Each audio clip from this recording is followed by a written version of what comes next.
चलिए तो मैं फटाफट आपको ये कंप्लीट करवा देती हूँ। सैयद मोहम्मद जाफरी और आ गया यहाँ पे सरसिया है शायद, तो वही आरिफ की मौत पर तो असदुल्लाह खां गालिब ने लिखा है। फिर मसनवी ज़हर इश्क इक़्तिबास है, शौक लखनवी ने लिखा है। उसके बाद गुलज़ारे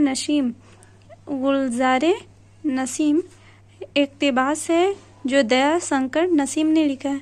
तो आज हम लोग मसनवी तक पढ़ ले रहे हैं, आगे का चैप्टर हम दूसरे दिन पढ़ेंगे। तो मतलब चैप्टर्स नेम दूसरे दिन पढ़ेंगे, तो आप लोग इतना याद कर लीजिएगा। उसके बाद मैं आप लोगों से क्वेश्चंस आंसर्स करूँगी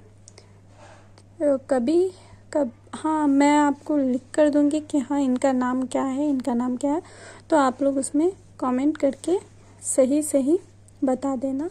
ओके, तो अल्लाह हाफिज़ अभी के लिए, फिर मिलते हैं दूसरी वीडियो में। तो आप लोग अपना ख्याल रखना और